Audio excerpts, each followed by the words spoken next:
don't know how many people here just know the traditional Buddhist types of meditation. But in the tradition, there are two types of meditation. Who knows the names of those two types of meditation?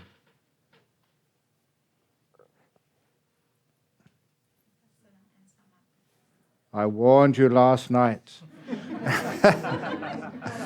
Never answer a question. There's always trick questions. No. The two types of meditation are second noble truth meditation and third noble truth meditation. I always like, because I'm a Buddhist monk, to keep the meditation instructions according to the basic teachings of Buddhism. And the second noble truth is wanting, craving is the cause of suffering. So if you get frustrated in the meditation, if you are suffering, why? Because you've been craving, wanting something. That is why you're not satisfied. And third noble truth meditation is, third noble truth, you let go of wanting. Give it up. And that's the cause for enlightenment, for nibbana, the highest happiness. So if you are getting content and happy, that means you're doing the letting go meditation, as the Buddha said, the third noble truth meditation. So that's why I prefer those two. But there are these people who kept saying, no, samatha meditation is better than vipassana. Vipassana is better than samatha. So I have this story that there was this couple, Sam and his partner Vi. Sam Atta and Vi Passana. And one day after lunch, Sam and Vi decided to go up Meditation Mountain. And Sam wanted to go up there because it was so peaceful on Meditation Mountain. Vi, she went up there because she could see forever on the top of the mountain, so she brought her, not these iPhones, but this Canon, special, really expensive camera. And because they were going up there, their two pets, had a cat and a dog. The cat was called Metta, the dog was called Anapanasati. So, Vi Passana and Sam Atta with Metta the dog, so Metta the cat and Anapana the dog. Why did they go up there for? Cats and dogs are smart. They don't go up there for any reason. They just go up there because it's fun. So, Sam and Vi and Metta and Anapana started walking up Meditation Mountain. When they got only halfway up, Sam was so peaceful. Even halfway up Meditation Mountain, oh, it was so still. And Vi, she was taking so many insight shots because she could see such large, long distances. And little Metta the cat, they're both dogs. No, I got this mixed up. No, okay, the wrong way round. The Metta the dog and Anapana the cat. There we go. Metta the dog and Anapana the cat. So, halfway up, Metta the dog, she was wagging her tail. She was so happy halfway up Meditation Mountain. And Anapana the cat, you know what cats are like. Sometimes you can't even find them. They were hiding somewhere. I don't know about here in the US, but in our monastery, the coolest place in the monastery during the hot weather, you always know that's where the cat is sleeping. Always knows the cool places and the warm places. So Anapana, the cat, was almost disappeared halfway up Meditation Mountain. And when you got to the top of Meditation Mountain, It was so still. Absolutely peaceful. But Sam Atta, even though he went up there for the stillness, still he had a pair of eyes and he could see forever. As far as Vi was concerned, on the top of Meditation Mountain, she took some amazing photographs. What you'd probably see on the cover of National Geographic. Amazing insight shots of all over the world. And Vi Pasna also could feel the deep peace as well. As far as Meta the dog, she was running around in circles, wagging her tail like it's going to fall off. You know when dogs are really ecstatic? And as for Anapana, the cat, she had disappeared. Because on the top of Meditation Mountain, your breath vanishes. Loving kindness, metta, the insight and the stillness all coexist. You cannot split them up on top of Meditation Mountain. And it's because of that sometimes when I have a student, I usually start them off on just letting go. And if after a while they get frustrated, it doesn't work, then I teach them Anapanasati. And if they can't do Anapanasati, then I teach them breath meditation. And if they can't do breath meditation, I teach them loving kindness. If they can't do loving kindness, they get fed up with that, I teach them metta meditation. If they can't do metta meditation, I teach them insight meditation. If they can't do insight, then I teach them vipassana. And if they can't do vipassana, then I teach them letting go. By that time they forgot that's where they started. And the reason why I do this is because they're all the same. You can't split them up. It's all learning how to let go and be peaceful, be still, be kind. So that is why when people start to say, what type of meditation do you do? That is a lot of bullshit. You don't really worry about that. It's just learning how to be peaceful and how to be still. So, simile number 2. This is, again, it is a beautiful simile of how meditation works and why it works.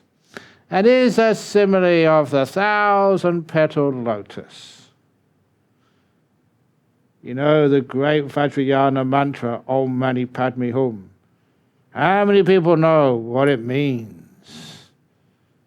It's just the two inside words, Mani Padme. It's exactly the same as Pali, Sanskrit in this area. It's the jewel, the treasure in the heart of the lotus. Do you know what that treasure is? I will now describe it to you. So, a lotus is a symbol of Buddhism. And there's 2 reasons for that. I'm just going to go off subject a little bit. A nice piece of advice. A lotus.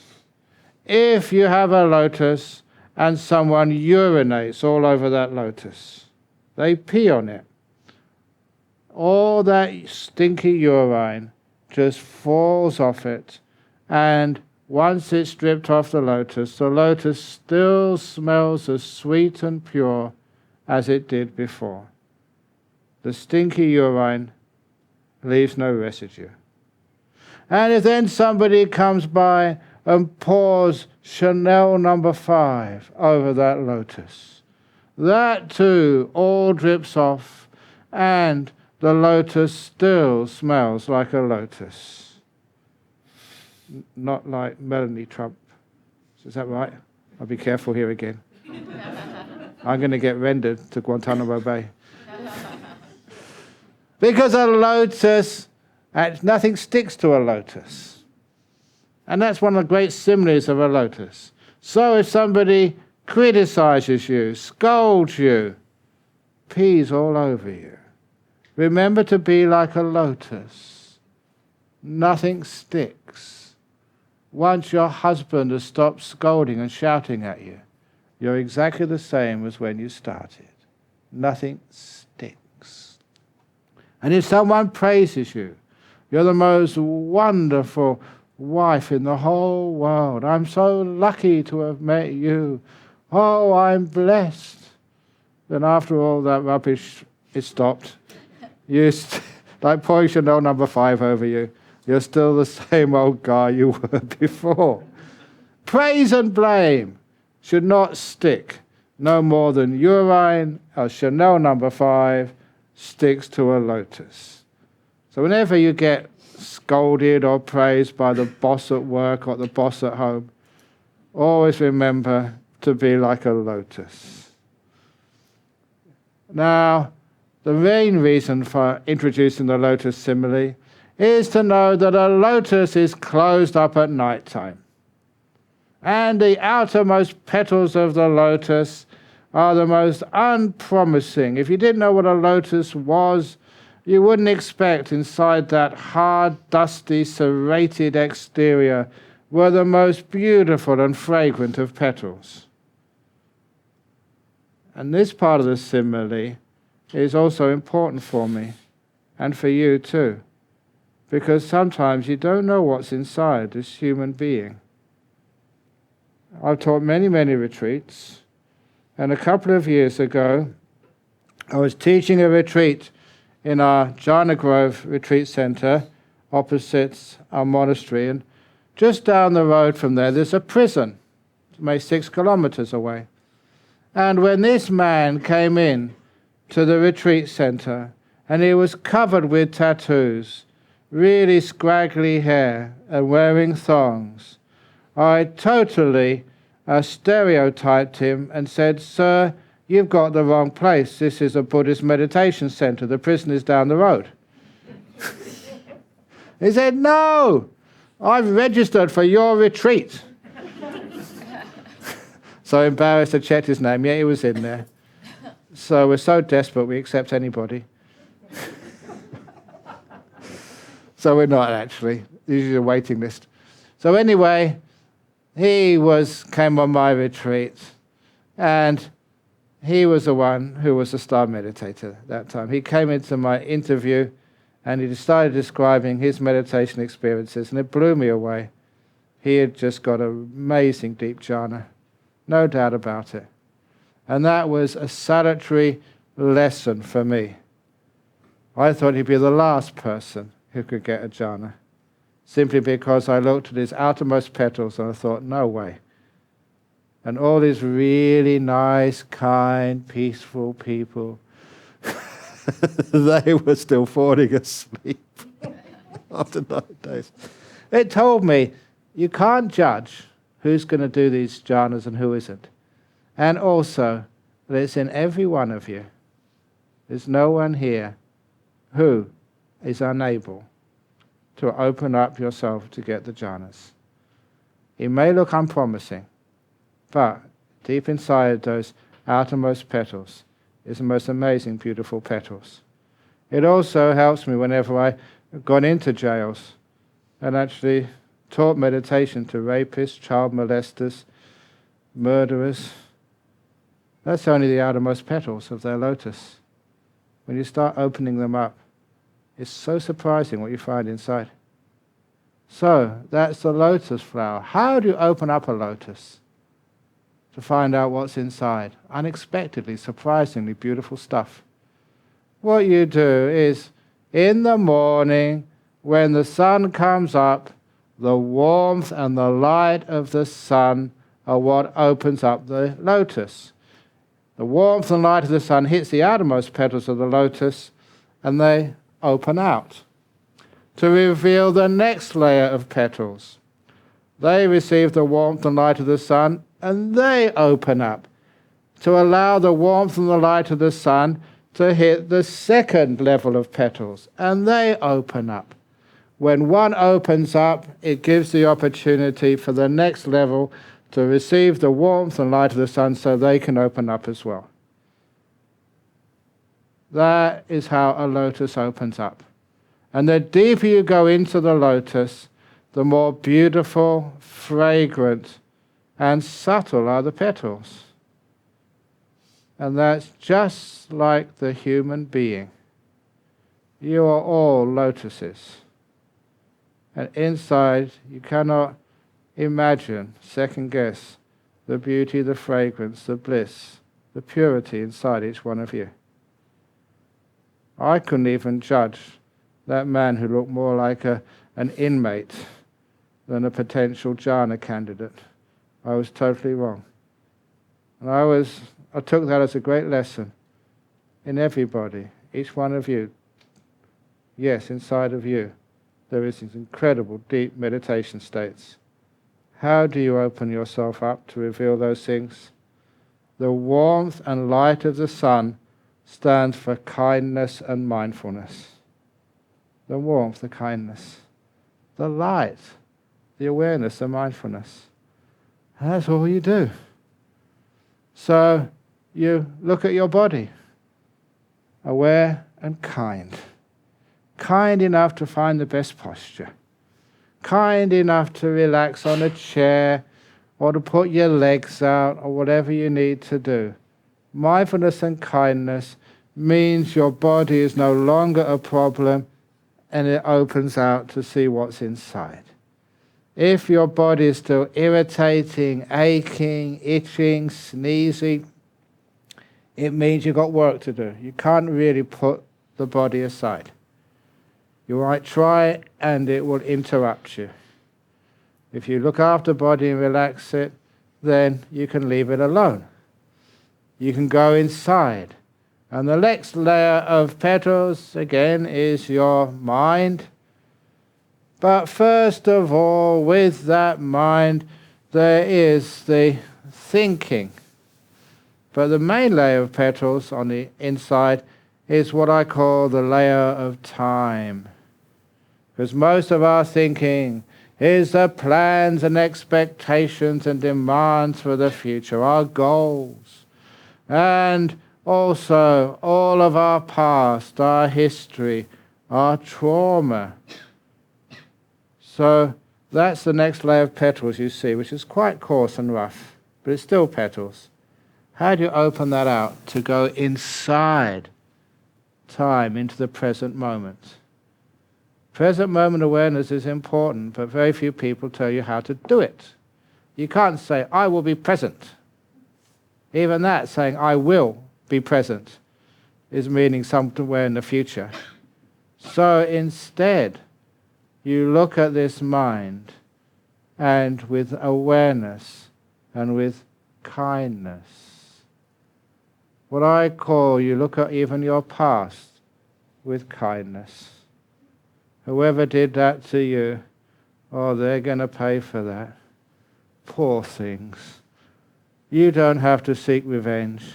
Karma will get them. So you don't need to actually to plot how you're going to punish them afterwards. Instead, give them kindness. They may have thought they were doing the best. They may have, imagined that they were being kind, but it didn't really work out that way. Maybe it was because the way they were treated before, they knew no better, or they were tired. So always give the past the benefit of the doubt. Be kind to people, and be kind to your past.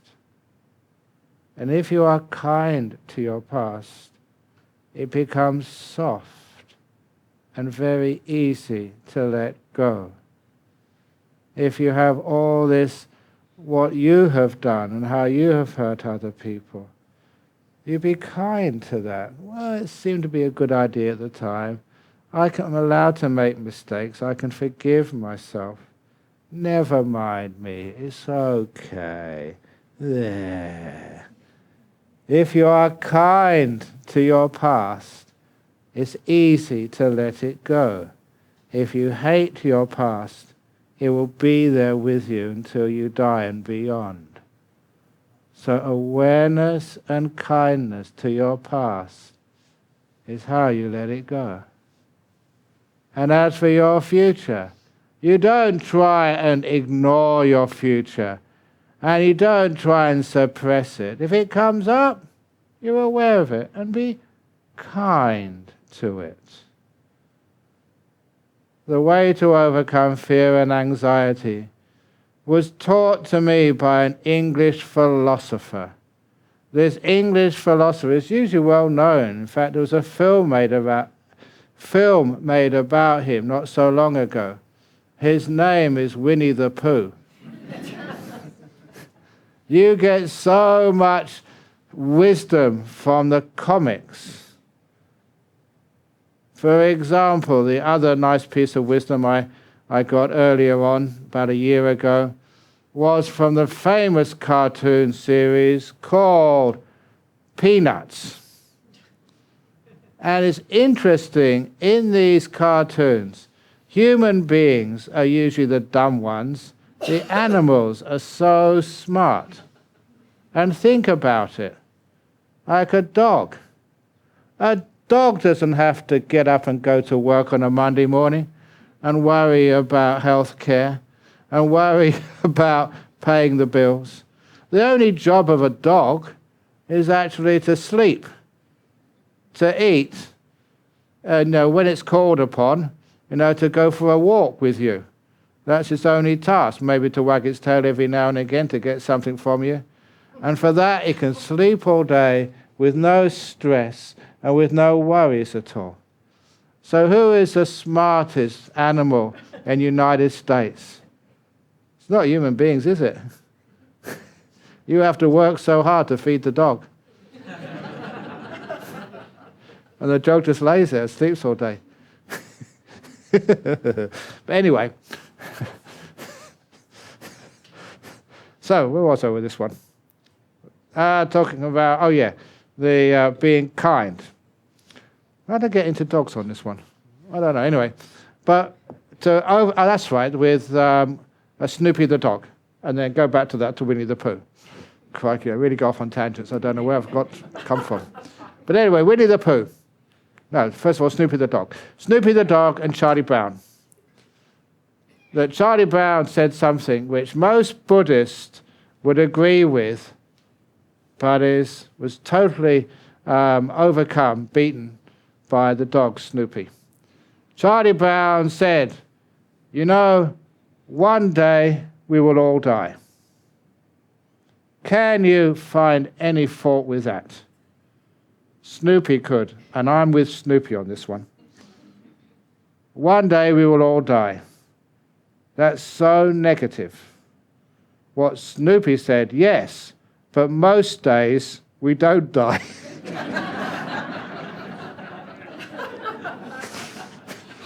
That's admitting the truth of life, but with a much more positive attitude. So anyway, I like sort of cartoons. And this one, Winnie the Pooh, if you remember that he had a best friend called Piglet. And Piglet was very small. And like many small people, they feel so vulnerable that they are just so afraid. And so they were walking through the forest when there was a huge storm. And as they were walking through the storm, first leaves were falling off, and then twigs, and then branches, and then whole trees smashed down onto the ground. And poor old Piglet was getting more and more afraid, until his anxiety got so strong, he grabbed Pooh by the paw and said, "I can't go on any longer. What would happen if a tree fell when we were underneath it?" Which was a real possibility. And even Winnie the Pooh was scared for a second. But then, his great wisdom, what arises from bare awareness. This is the title of my next book coming out soon. Bare awareness kicked in. And he said, what would happen if a tree fell when we were underneath it? But what would happen if a tree didn't fall when we were underneath it? And that was looking at the future with a positive mind. All fear is looking at the future with a negative mind. Being kind to the future is what overcomes fear. What would happen if? Why do we always add something negative? Instead we say, what would happen if something good happened? And then we have no fear and anxiety. We are kind to the future. That's how we let go of the future. Awareness and kindness. One day we will die. Most days we don't die. One is negative, the other one is kind. Both are truthful. So that way we can totally let go of the future through kindness and awareness. And so that layer of petals where all grief, anger, fear and anxiety, that's where they live, in the past and future. You go inside. The petal opens up. And when you open up, present moment, just now, that is a very beautiful and fragrant layer of petals. I say if that's all you ever get in your meditation, that's really good enough. But there you have the beautiful present moment layer of petals, because you're being aware and kind. And then you watch this present moment, and then what happens is that opens up until you get the silent present moment awareness. Because you're kind to this moment, you don't complain about it. You don't judge it. You're aware and there's nothing to say. There was a couple who were over in Perth, and they were just knew each other so well they never needed to speak to one another. It wasn't that they had an argument and I'm not going to speak to you anymore. They didn't need to speak. They were in harmony together. Have you ever noticed why couples shout at each other? Why do you need to shout? You only need to shout if you are distant from one another. Shouting shows how far you have grown apart. But when you're really close together, then you don't need to shout, you whisper, darling, I love you. You're so nice. When you are close together, you whisper. When you are far apart, you shout. That's the psychology when people shout at one another. Emotionally, they're separate, a long way apart. That's why you need, or think you need, to shout. But when it gets to saying anything, sometimes you don't need to say things, which means you go deep inside the lotus to the silent awareness. Why do you need to say things? Why do you need to try and capture this world in labels and ideas? At our Bhikkhuni monastery in Perth, sometimes they ask you to give talks. Yeah, you give sermons and lectures, but people forget about it afterwards. So demonstrations are far more powerful. So I needed to go to the restroom. They call it toilet over in Australia. So I asked them, where's a toilet? And they said, you know where it is. I built the place. But I said, no, where is it? So just over there, you can see the door, it's got toilet written on it. So I went there and I pretended to urinate on the door. What do you do, you crazy monk? So that's where you told me the toilet was, and it actually says it on the top there, toilet. Said, stupid monk, that is not the toilet, that's just a sign. The toilet's inside. And I was just doing that, going over the top, because that is the problem. The word is not the thing. The word just points you to the thing. And once the word has done its job, you don't need to keep writing down those words. So, an experiment for you, demonstration. When I'm talking, again, listen to the reaction in your mind. It's not what I did yesterday, it's a different thing. Peace. Peace. Peace. Peace. peace. Peace. Peace. After you say that word, the mind moves in the direction of the meaning. I had to say it a few times, and after those few times you didn't need the word anymore. You'd gone towards the meaning. And that's the only reason we have these words, to point to the meaning. But unfortunately, all we have is the words left. We've forgotten the meaning. So when you get silent, you don't need to say anything anymore. You have the meaning. That is why that next layer of petals of silent awareness is so wonderful. John would know this monk. One of my favorite monks was a monk called Ajahn Tate. And I went to see him a couple of times. But this one time I went to see him, had all these questions about meditation, about the Dhamma. And he was such a famous monk at the time, I had to put my name down, like going to see an appointment with a therapist and wait my turn.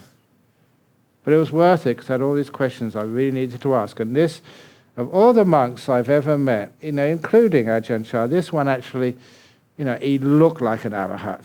He smelt like one. He behaved like one. All my ideas of what an enlightened being was, that was him.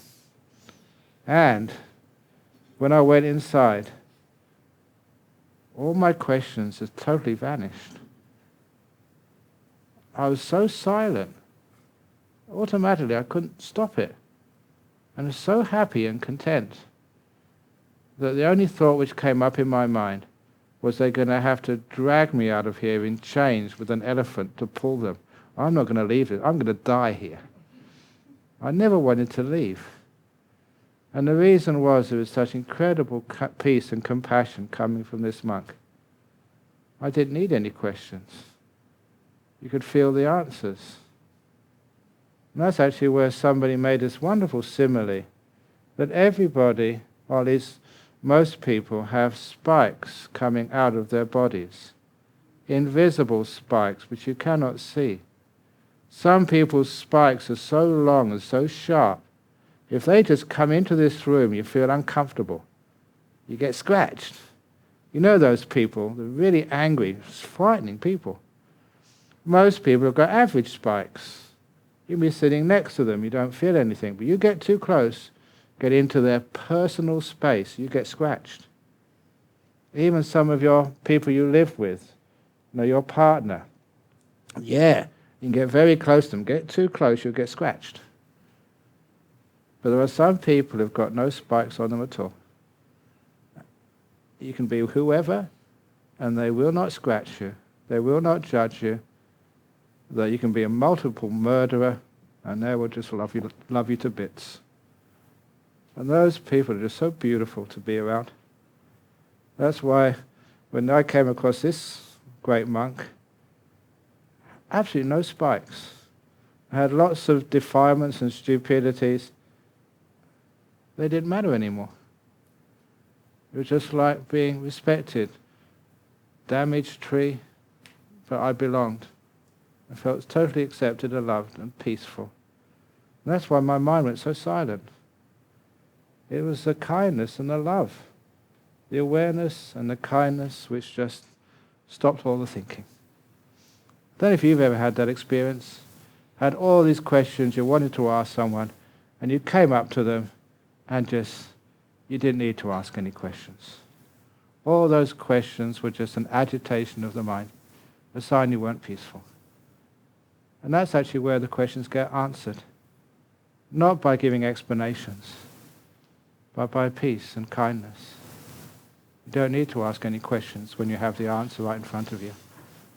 So, you go deep inside the lotus to the silent awareness. That's so gorgeous. Even in our modern world, to get silence is such a rare thing in this world. There's aircraft overhead, mobile phones demanding your attention. You don't own your cell phone. The cell phone owns you. And being in a place like Australia, that's very quiet. But it's still not peaceful enough. So that's why my monks, bless them, they built me a cave. And in my cave, it's my hidey hole. I hide from the monks. 2 doors, I lock both of them. And so I don't care what the monks are up to. They'll be killing each other, having sex with the nuns. I don't care. I'm in my cave and that's it.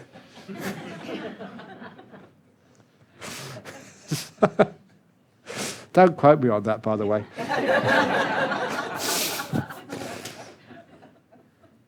It's so silent in there. And that's why I love silence. As soon as you get into a quiet, silent place, your mind becomes silent. And that's a beautiful part of the meditation. It's gorgeous, silent awareness. It's profound. All wisdom comes from silence. It never comes from thinking and debating and arguing. When you're silent and kind, it's amazing just the wisdom which you find. So that becomes the next layer of petals, silent awareness. You don't need to give things a name. You know, you're there. Who needs a guidebook to Paris when you're right inside of Paris? You're there. The guidebook, yeah, it's sort of accurate, but it's not as good as actually being there. So, you're silently aware, just mindful, just kind, and the silent awareness opens up. And inside the silent awareness, as I mentioned already, you find your breath, your breathing, the last thing moving. You don't go looking for it and choosing it. It comes to you. You're opening up the lotus. This amazing breath. And many of you who follow other traditions notice the importance of the breath as a spiritual vehicle in so many different traditions. The pranayama, of some of the Hindu mystical traditions. They're going into the cosmic breath. It's the breath. The word, you know what the word for breath is in Latin? Animalis. It's where we get animal from. The same as in Pali, anapana sati. That's the breath. And for those of you, who take 5 precepts as Buddhists, pana atipata. It's the same word. It's an animal. Is the same as with breath. The idea of a breath and life together is just so close. So this comes up to you, the breath. You don't go looking for it. And it's just a peaceful thing to watch. Watch the breath go in, the breath go out. Often I wondered, why is it when you just leave it alone, is it so easy to watch? So comforting. And I had the theory that each one of us, we started this life in our mother's womb. And imagine being in a mother's womb, going up and down with the rhythm of her breathing. Ever since you can remember, for those who remember time in the womb, you can feel that reassuring, that loving rhythm of your mother's breath. And even when you were breastfeeding on her tummy, up and down, with the rhythm of your mother's breath. Psychologically, it has to be one of the most comforting, reassuring rhythms for the human form. That's why you just leave it alone, you can spend hours there. So, inside the lotus, the breath. And for goodness sake, don't try and control it. Just be aware and be kind. Care for your breathing, that's all. It goes in and out by itself. Look, I'm over 65 years of age now. My breath has not let me down yet. So thank you, breathing.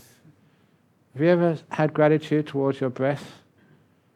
Thank you for looking after me for all these years.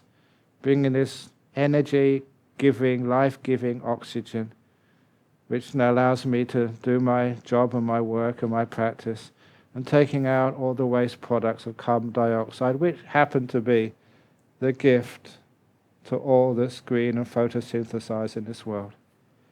Your breath connects you with the plant world, and the plant world gives you the oxygen, It's a great symbiotic sharing.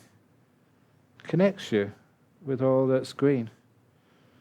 So, I think like that, and wow, my breath is amazing. I actually respect it, I don't take it for granted, but I don't control it. It's my friend. So you watch this breath in this deep meditation, it opens out, you're just kind to your breath, respectful, aware, and that opens out to the delightful breath. Oh, it's so beautiful. And I always call that like a pivot point in meditation.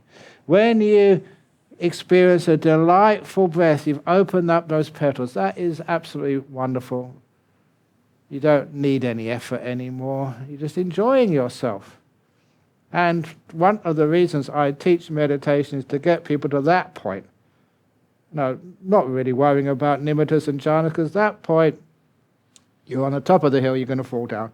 You're going to roll down. It's going to happen. Once you get to the delightful breath, nimittas and jhanas are just a matter of time. Because in a delightful breath, effortless, you're enjoying yourself.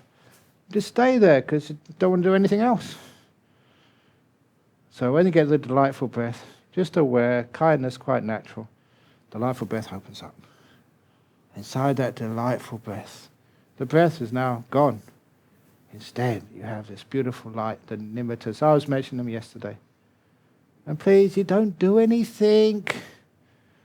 Just be kind. Be aware. That's all. And part of awareness and part of kindness is being patient. People said after one day, said, Ajahn Brahm, I sacrificed so much today to come here, and I never got jhanas. That is, no, I told you, don't come with any goals here. Be patient. But there's two types of patience, especially in meditation. The patience, which is not really patience, where people make huge mistakes, is waiting for something to happen. You're waiting in the future.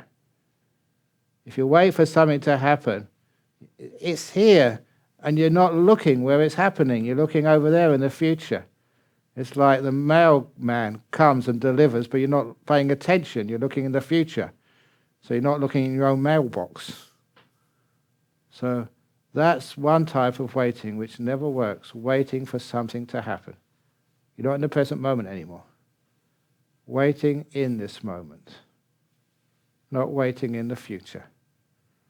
If you can do that, then you're just here with this delightful breath, and it just comes by itself.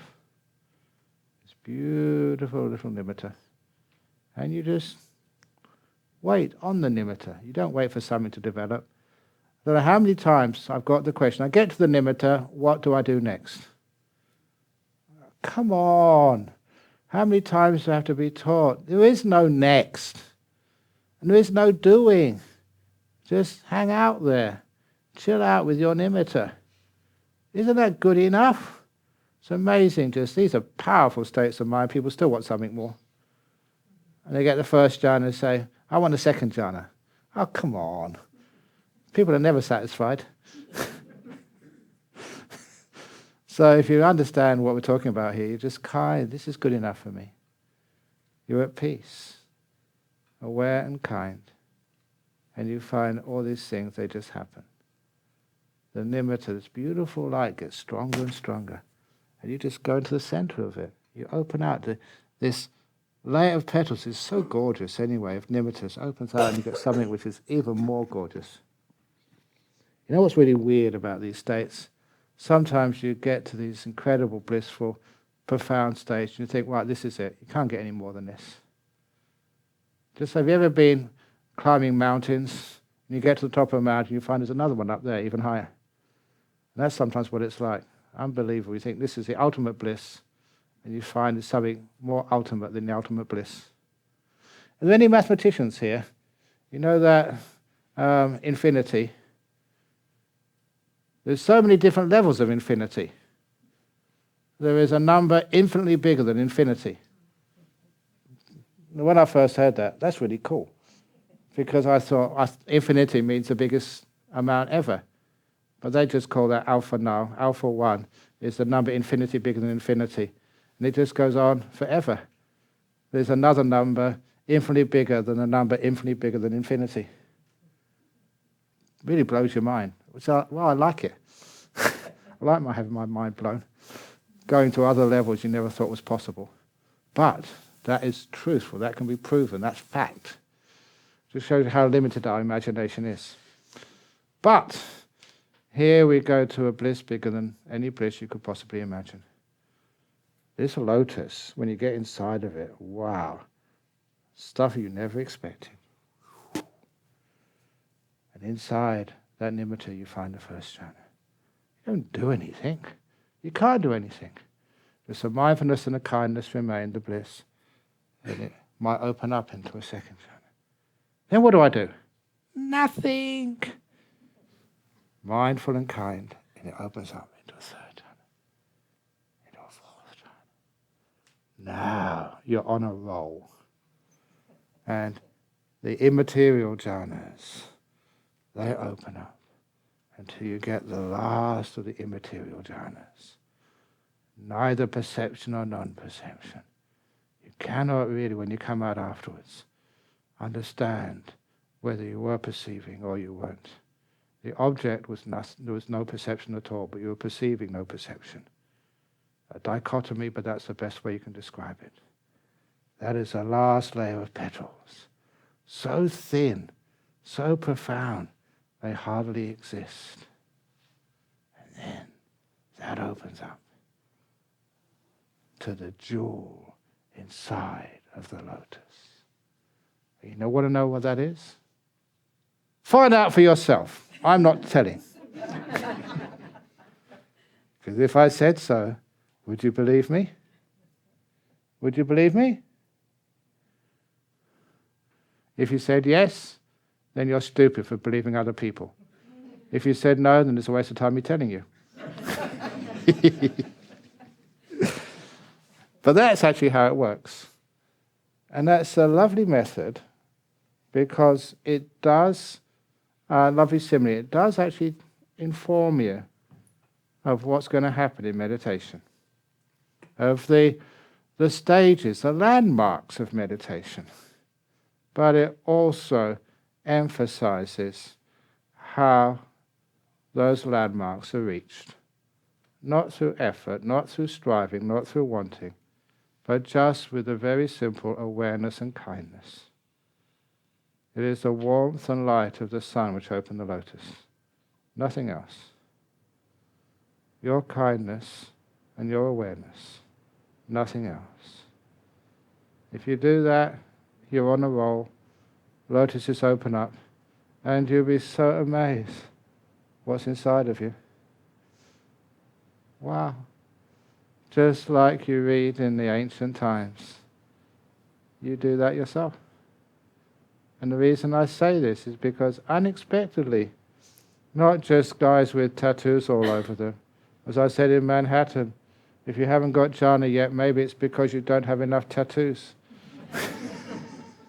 That's only a joke, don't go to the tattoo parlor. But everyone can do it. And the other thing is, so many people actually do get this bliss and they get nimittas and they wonder what the heck is going on because it's never explained to them. And a classic story, and this is my last story before we actually do some meditation before lunch, was when I was teaching a retreat in Penang. Well, the organizers begged me, can I please sort of counsel this woman who had a psychotic experience, and she'd been to psychologists and psychiatrists in Malaysia. No one could actually help her. Ajahn Brahm, can you give it a try? So always willing to help out, do whatever I can. So she came in, said, well, what happened? And she described what she'd occurred. And I was so pleased. I said, that was a jhana. You fluked it. You pressed the letting go button, and it happened. And I also explained some of the things she hadn't told me. Yeah, that was it. Yeah, it was like that. So, well, it's not a psychotic experience. You just had a jhana. You probably won't ever get it again because you fluked it. But well done. And she went away so happy. And it just was reinforcing this idea that often people just, they let go, they feel content, they stop striving, and they have these experiences. And these things happen when you least expect them, when you're least trying. And it's important we know just what happens, when we really let go, and just how peaceful, how blissful, how what people call like religious experiences, how they happen. And so that you understand their causes, recreate the causes, and experience these things for yourself. And have a wonderful time. Later on, we can talk about why, the meaning of it. It's not just a bliss out, but why not bliss out? What's wrong with just blissing out? People want to be wise and miserable. Me, I want to be wise and happy. So anyway, that's how it works. Just before we do a meditation at 2 or 3 minutes' time, is there any question before we actually go forward? Because I haven't had a chance for any questions yet. This is put your hand up questions. Is it all clear about what the path of meditation is, how not to do it, and how to let it happen? Okay. So if you need to go toilet, the more letting go, then please just off you go quickly. And in 5 minutes, we'll start the meditation.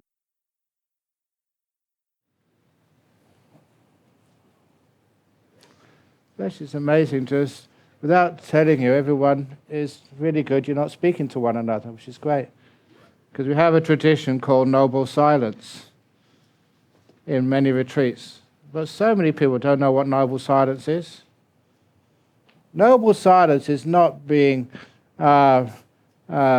silent, not speaking. It's not speaking when there's no reason to. So, for example, if there is a fire, you don't sort of try and mime it. That is not noble silence, that's stupid silence. If there's something to say it. But don't do it stupid talk when there's no real reason to. That's called noble silence. So if it's, what's that old joke about the 4 monks meditating when one of them sneezed? And the first monk said, "Bless you." And the second monk, "You have just broken your vow of silence." The third monk said, "So have you." And the fourth monk said, "I'm glad I'm the only one here who can keep quiet." So, that's not noble silence. So that means that if there's something to say, you say it. But the real noble silence, which I practice on the retreats, it's difficult to do here because it's a schedule, is when I teach a retreat, we don't have schedules. People get up when they feel like it, and they meditate as long as they feel like. If it's only for 5 minutes, then they get up. If it's for 2 hours, they sit. And there is no bells. That's why I call it no bell silence. This thing here is the problem. Because that happened to me so many times. Sometimes I was just waiting for the teacher to ring the bell. I was really hurting and restless. I wanted to get up. And so I had, like you do when you really want to get up, you start sort of fantasizing and planning. So what I was planning is getting one of these pea shooters so I can hit the gong and get up when I wanted to get up. I don't know if you ever thought of that, but in a retreat. But the other thing is sometimes having such a peaceful time, and this damn teacher would ring the gong. Imagine that was the Buddha under the Bodhi tree, and he's about to get in line, gong. We would have had a Buddha at all. So, in the experience, I hate bells. So that's no bell silence. And to complete the bad joke, if you have Nobel silence, then some people actually do win the Nobel Peace Prize. They had to get some peace instead of bells. It's not being at school again, isn't it? Okay, Those people who just fed up with my jokes, there's already one person leaving had enough bad jokes. No, it's just going to the toilet. Or the restroom, sorry. So if you like to sit down and get yourself comfortable. At this time, I'll only start the beginning of the meditation with some words, and then it's up to you. I'll just, unfortunately, ring the gong at 12 o'clock for lunch.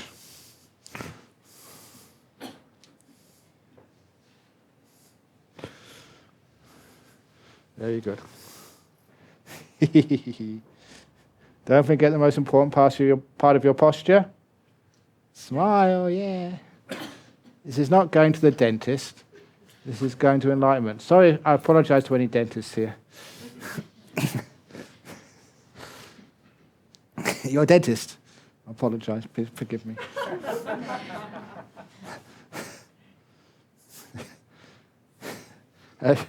I can't forget this. I'm afraid of dentists. There's one dentist, he just does my teeth over in Australia. And there was one tooth was actually cracked. He had no choice but to actually take it out. So he took it out, but what happened, he realized I was getting more and more well-known and famous. So he kept it, an investment, as a relic.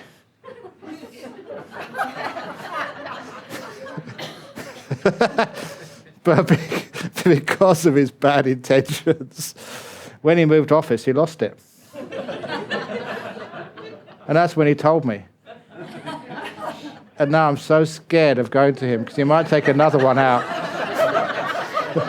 when it's not necessary, just because of the financial incentive.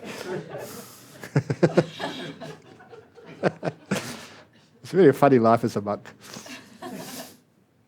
So anyway, so sit down, close your eyes, smile, makes it easy.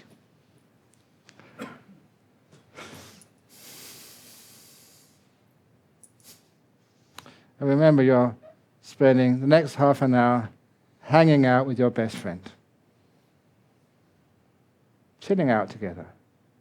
Not controlling one another, but enjoying the company of your mind.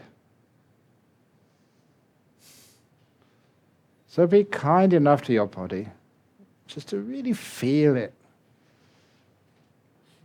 Don't have too much dogma and hard opinions of what the correct posture is and what the wrong posture is.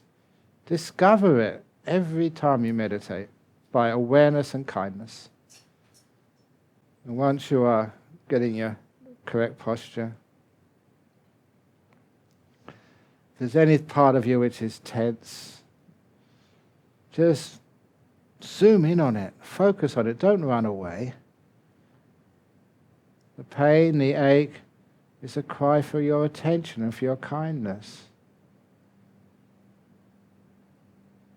So just compassionately be aware. A little ache, maybe a headache, maybe an irritation in your nose, maybe some hay fever allergies, or just an out-and-out cold. Maybe it's just pain in your liver or your spine or your guts, arthritis, a tumor.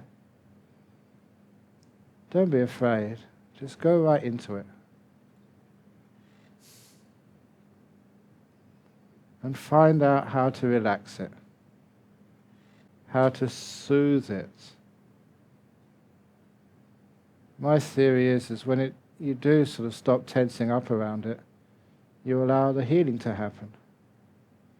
Body is great in its powers of healing, if you can only let it do its job.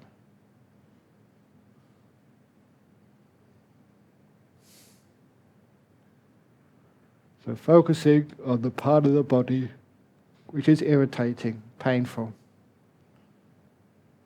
That's mindfulness, allows you to have feedback, and learning just how to relax. You're also learning what kindness is, what compassion is, what letting go is. Those three things are what relaxes and heals.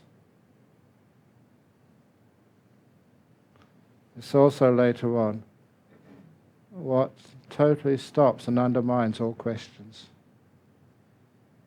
and all agitation of the mind.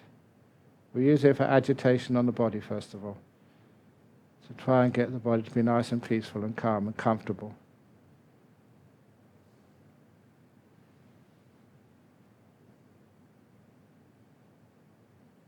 Once the body is relaxed and comfortable, look at your peaceometer.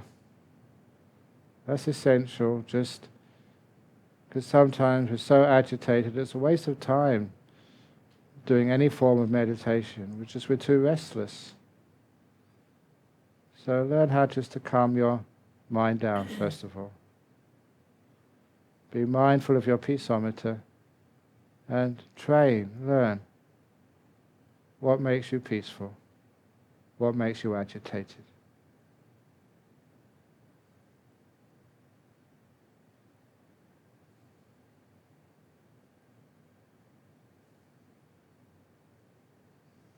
And once you're peaceful enough, it's time to open up your lotus.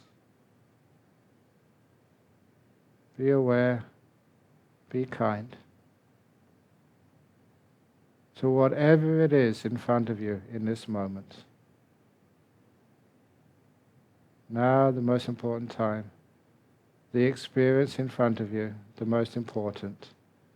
Those two together have a great description of mindfulness. And care for this. And see if you can notice your lotus opening up. The next stage is always within the stage you're on right now. The next layer of petals is right inside of this. You don't need to go away from this or get rid of it. Go inside of it. And that's what mindfulness and kindness achieve. So I'm going to break the Nobel silence in another 25 minutes.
So it's coming close to the end of the meditation now.